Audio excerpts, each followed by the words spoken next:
days ago, Gavin was brave enough to help me out by cutting off all my hair.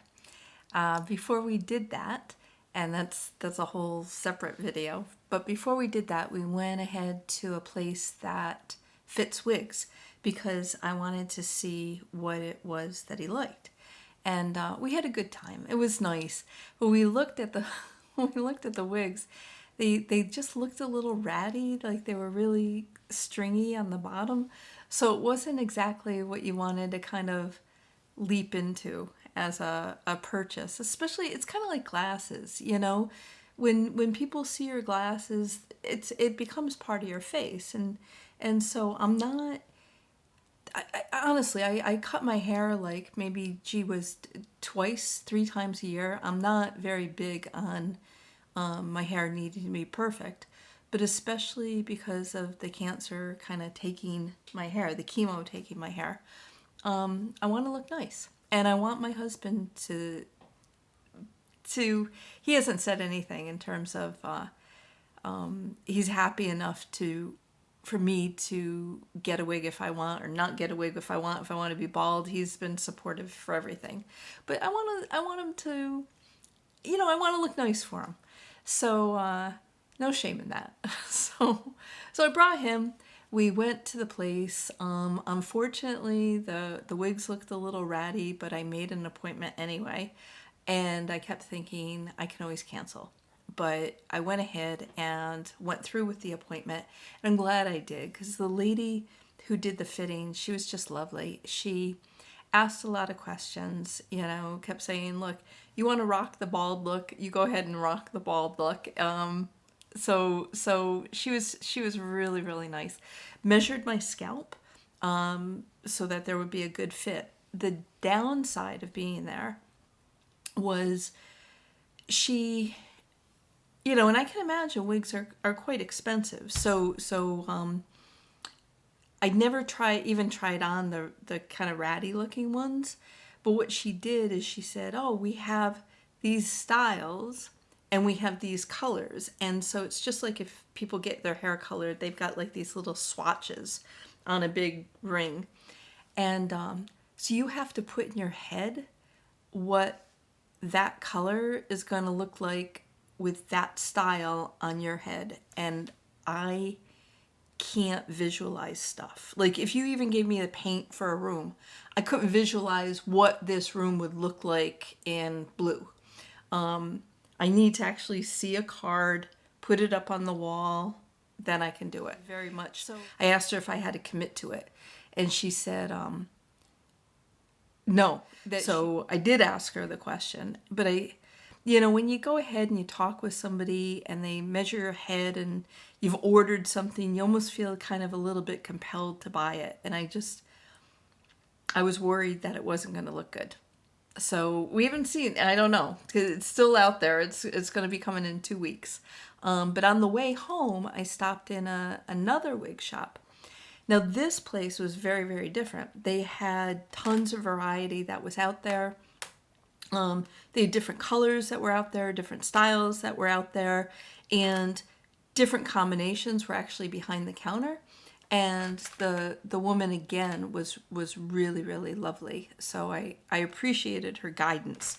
Like she put a cap on me, and then I could actually try them on. And what happened was I tried on the first 2, and they were ones that actually looked good on the mannequin, and they looked just horrendous on me. It just kind of, my husband, he has a phrase, mutton dressed like lamb, for some women who really go out of their way to look much younger than they are. These made me feel like mutton dressed like lamb. So anyway, what I did though is I tried the third one on. And the first 2 looked, like I said, they looked awful. The third one really, really looked lovely. I mean, it looked like I had gone to a hair salon and she had dyed my hair, and it was beautifully smooth, and it just, it made me feel just fantastic. But again, huge, I was just there myself. as I came from the other appointment. And I wanted Gavin, you just want to have somebody else take a look at it. So Gavin and I went back. I did buy this turban though. Did buy this turban before I left there. So Gavin and I went back the next morning, and he looked at, I said, "Hun, what ones do you think I should try on?" And I tried on a bunch. Every single one just looked atrocious, and that made me really happy. That I didn't make me happy, but it made me happy that I didn't buy ones online, because I had initially looked at the price of things and saw ones that were like really cheap online, and I thought, oh, gee, I'm gonna just throw $20 at this thing to see what I look like. It would have been $20 wasted. It really would have, because everyone I tried on was just bad, and it might have looked fantastic on somebody else, but not on me. Yeah. So what I did was I went ahead and I got the nice one, the one that made me look really, really pretty. And so here it is. And so here's the wig. She looks like a bit of a sheepdog, and got a stand so that it keeps its shape. And then a wide tooth comb. And I got a hairnet so it doesn't slip around. Now, one of the things we're lucky about in New Zealand is the Ministry of Health gives, it's around $400 subsidy for the wig, but still flippin' stupid expensive. All right. And this is a synthetic wig. This isn't like a human hair wig. This is a synthetic wig. The wig itself, $795. The wig stand, $30. The comb, $20. And the little hairnet, which probably cost about 28 cents to make, that was $30, $29.90. So with the subsidy, it still ended up being $465.91, which just blew my mind. That maybe they pump up the prices because of the subsidy, and maybe like if I was buying it in the U.S., it would be tons cheaper. I don't know, but I was blown away by the expense. But still, now I've got a turban, and I've got a wig.